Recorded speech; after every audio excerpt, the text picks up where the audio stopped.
One of those subjects that gets the most comment is diseases of attitude.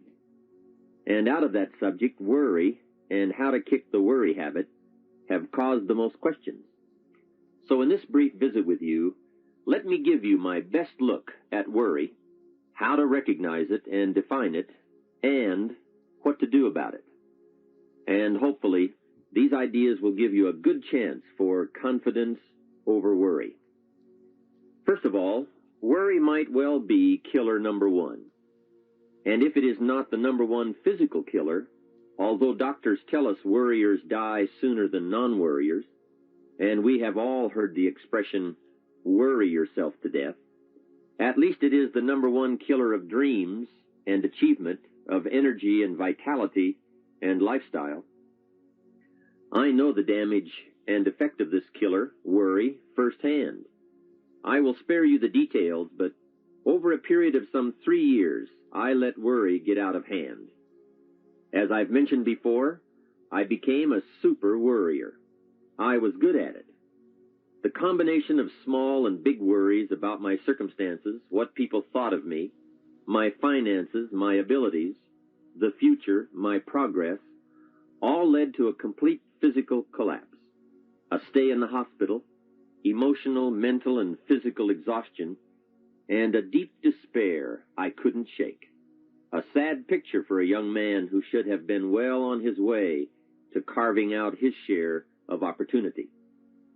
I am happy to tell you that good fortune came my way, and as many of you may be aware, I met a man, Mr. Earl Schoaf, with his ideas and inspiration and the help of a very close friend. I worked my way past the minefields of worry and disaster and out into the clear air of mental sunshine.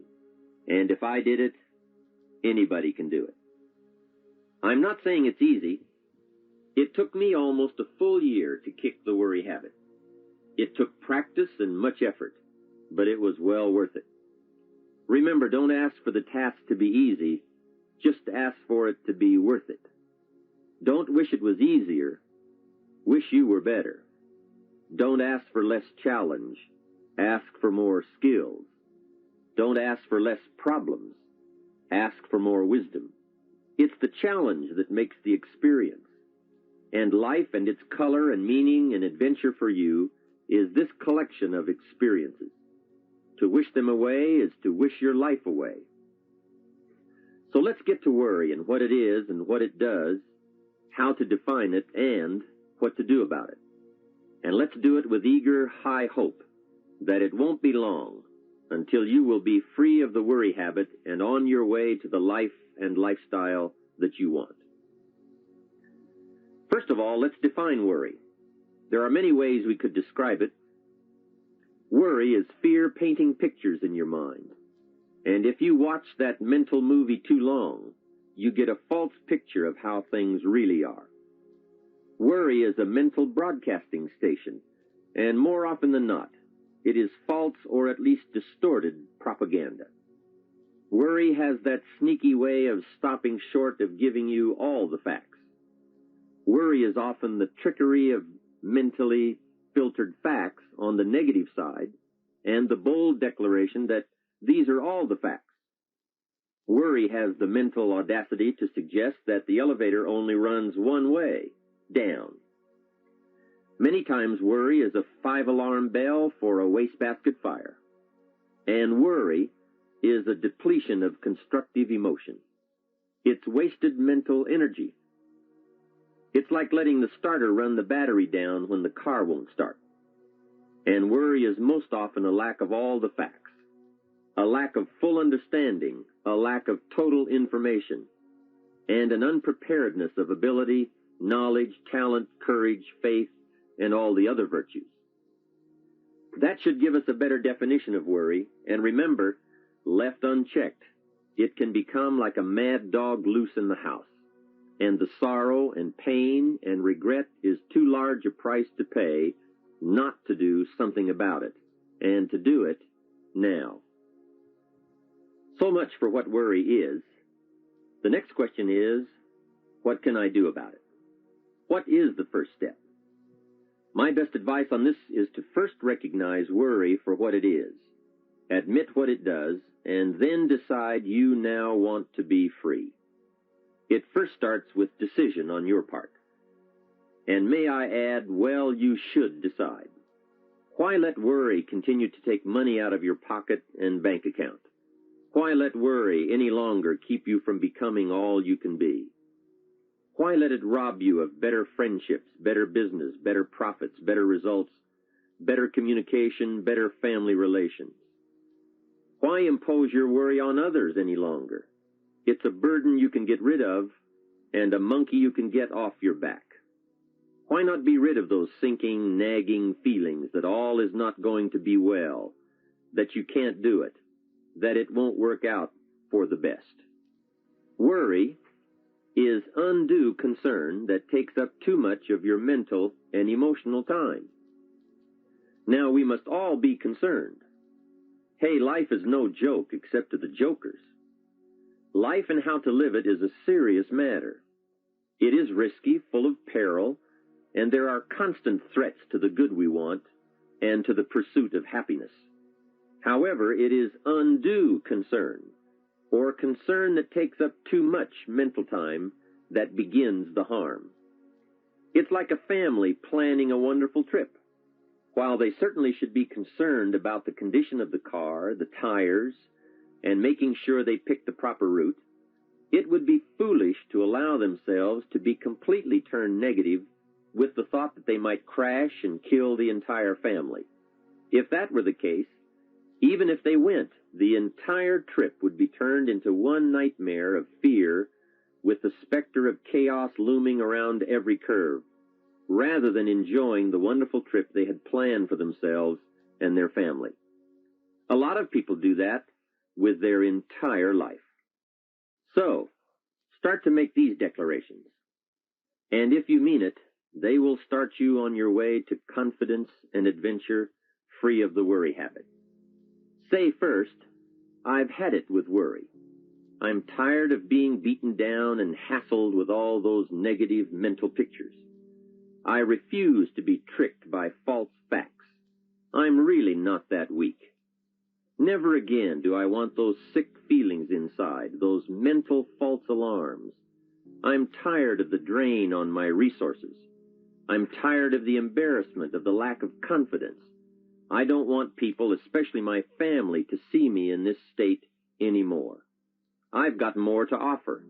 I refuse to let my life be short-circuited any longer by letting my mind run wild with a distorted view of the facts, whether I bring it up or if it comes from someone else. Prove it to yourself. Think back over all the things that you worried about, all the fantastic, catastrophic events that your well-meaning advisors had told you were going to happen. Be pleased that none of them ever happened to you, or else you would not be alive today. 90% of the things you worry about never happen anyway. All of us have had these well-meaning advisors who want to appear larger in the eyes of those they wish to advise, and who immediately rear back and describe every single bad option they can think of that might possibly happen.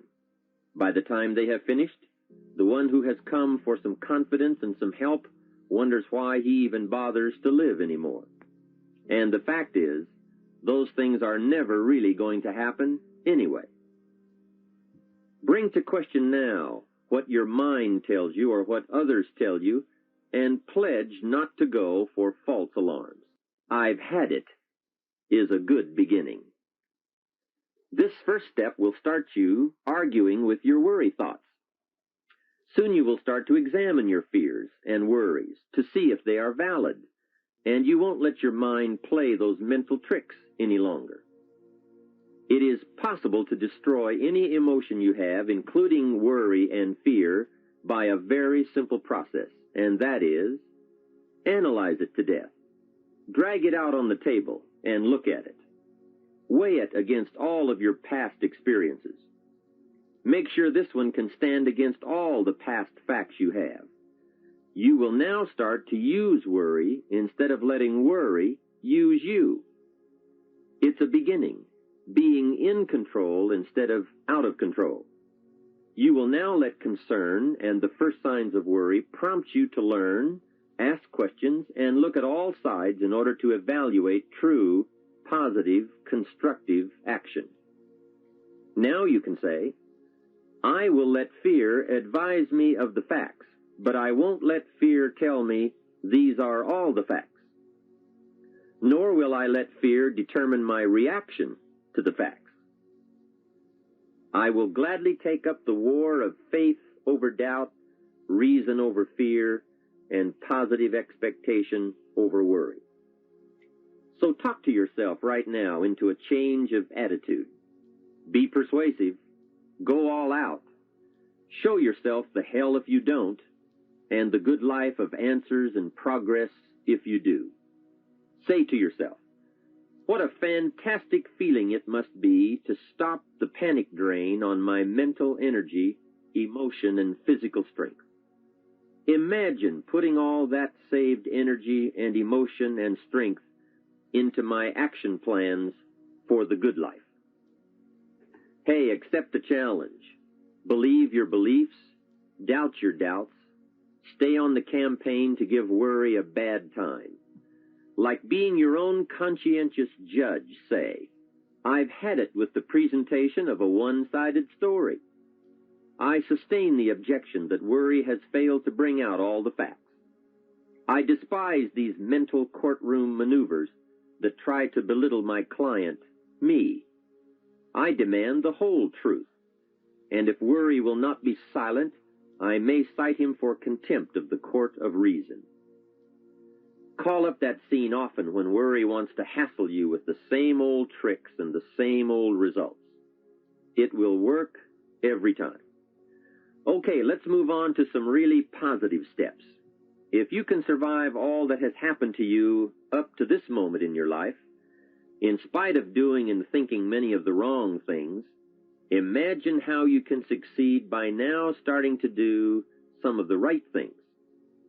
First, the best answer to worry is confidence, and confidence starts first with awareness.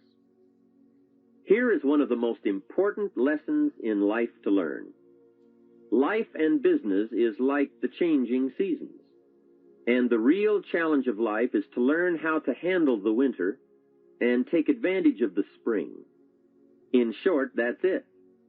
You see, winter always comes, but so does the spring. Night follows day, but also day follows night. Sure, the tide goes out, but it always comes in. Opportunity follows difficulty as surely as difficulty follows opportunity. For this subject, however, let's talk about how to handle the winters. Those times when worry, like winter, takes its heavy toll. So, we tell it like it is. Winter always comes. So does the night. Some happenings in our life will always be a cause for concern. And sometimes concern turns to worry, and worry turns to fear. But remember, that is to be expected. Each day, each event, each season brings both expected and unexpected challenges that we must think about and make decisions on. Life is like a stream that flows continuously. The better we understand that, the better chance we have to produce good results out of all of our challenges. Here's some of the best advice I have on worry. First, don't be afraid to face the facts of life. It is not negative to understand that the winters always come. Don't be faked out. Don't clip the word impossible out of the dictionary. Sure, the Bible says all things are possible. Don't say, I don't want to hear the problem. I don't want to see the difficulty. Don't show me the weeds. Don't say anything negative. Only see the positive. That's foolish. There is a thin line between positive thinking and kidding yourself. And remember, there's also a thin line between faith and folly. Here is the key. Humans have the unique ability to see it as it is, and they also have the ability to see it better than it is. One is called fact, The other is called faith. Faith you develop, facts you acquire. The facts you acquire are essential. It's like belief. You constantly must find facts to support your belief. Here is a good prayer. Help me to see it as it is, and help me to see it better than it is, and then inspire me to act. Facts and faith and action. What a combination for personal progress. And so we come right back to the theme of our entire enterprise, self-development. Learn to work harder on yourself than anything else. The key to all success in economics or mental health is self-development. It will all change for the better when you change for the better. It's what you become that really counts. And you are the only variable. So a good statement is, you can't be all positive. You can't be all confident. You can't be all faith. But confidence and faith and courage and inspiration can dominate worry and fear. Make sure you give yourself the best chance to get mental and emotional domination over all of your challenges. And here is one of the master keys to the good life. Developing the intelligence and accepting the challenge of putting all of your emotional experience into their rightful ratio. Beginning this progress can bring about the most dramatic changes. You see, disappointment is like winter. It always comes. It is foolish to say, don't be disappointed. But you must learn to discipline your disappointment. If it dominates 51% of your time, you're in trouble. Continued heavy disappointment is like 12 months of winter. And 12 months of winter leaves very little alive. Use the guidelines of seasons to adjust to all the meaningful things that happen to you. So concern, fear, and disappointment, like many human emotions, serve a useful purpose as long as they are kept in their rightful ratio. Left unattended, the weeds take over. Disappointment rules. Worry breaks loose. Fear gets the upper hand, and doubt moves in. But managed, worked, given human action with will and knowledge and purpose, and gardens overcome weeds. Faith overcomes doubt, and confidence pushes worry into a small place. The second major key to mastering worry is to respond. Build up inside of you that heavy desire to be free, to get on with building your life and lifestyle. Too much is waiting to delay. Take a new look at your opportunities. Figure out new ways to seize them immediately and make them work for you. And here is a key. Bring a new dedication that you will master yourself with enough discipline to be more than qualified to do the present job and prepare yourself for the next move up. Expose yourself to every stimulation possible that will put all this in perspective. Now let's move on to a very important point, and that is the best answer to worry is confidence. First, self-confidence. I can better handle next winter. I have a strong shelter. It is stocked with supplies. I now know how to take advantage of the spring. I'm going to plant better crops and bigger crops. I can last through the summer. I won't quit this time. I'll study weeds and how to get rid of them. I'll be less frightened of the changing weather and the quick storms. In the fall, I will exercise more care and reap what I have without complaint and blame nothing for the amount of my harvest. I'll learn to save a fair portion so that I can survive the bad seasons when out of control the hailstorm comes and it all goes wrong. Now we must consider this. The most fatal deterrent to self-confidence is guilt.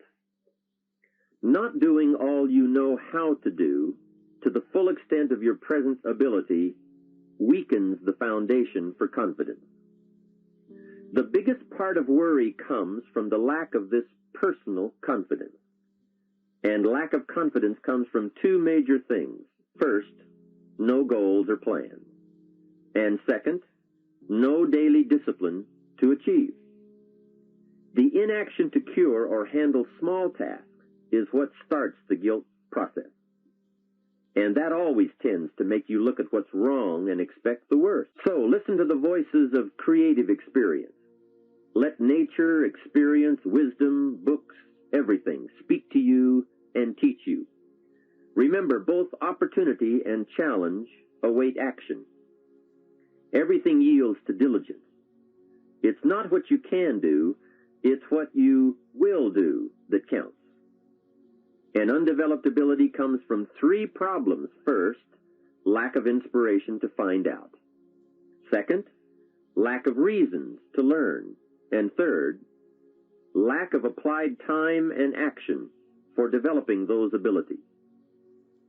Remember, humans are remarkable, a marvelously functioning entity. Imagine how uniquely your body and mind have survived and managed to function in spite of all the worry. Humans don't die easy. They die hard. Develop a plan for your life rather than aimlessly drifting through it, the victim of circumstance. Create your own environment and learn to control it. You control your own mental environment by developing yourself. So go on a crash program to clean up decisions, get things done, get other things set up and started and organized. Start doing all the things that would make you feel better. Exercise, diet, reading more books. Open a floodgate of positive moves in the right direction. And be thankful. Add up what you do have. Make an actual as well as a conscious mental list of all you possess, tangible as well as intangible. In view of the 4 billion other inhabitants of the world, yours is probably an incredible list. That list and being thankful should then lead to the big step of discipline. The discipline to sit up and listen, the discipline to pay attention, the discipline to give people and kids the gift of your attention, the discipline to be alert, take care of yourself, rest, eat properly, the discipline to talk well and practice good manners. Courtesy is contagious. Take one day and see what a variety of positive steps you can take and projects you can take on. At the end of the day, go over it. Write out the positive steps, the progress on projects, the rest, the exercise, the meals, the hobbies, calls, records, conversations, and letters. And speaking of calls and letters, write at least one encouraging letter or thank you note, and make at least one encouraging phone call or thank you call every week. Then have a friend help you, as one helped me, to get all the facts and prepare for action.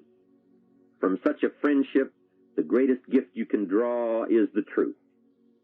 To one of my dearest friends, I said just the other day, as my friend, do me the one best thing you can do for me, and that is, tell me the truth.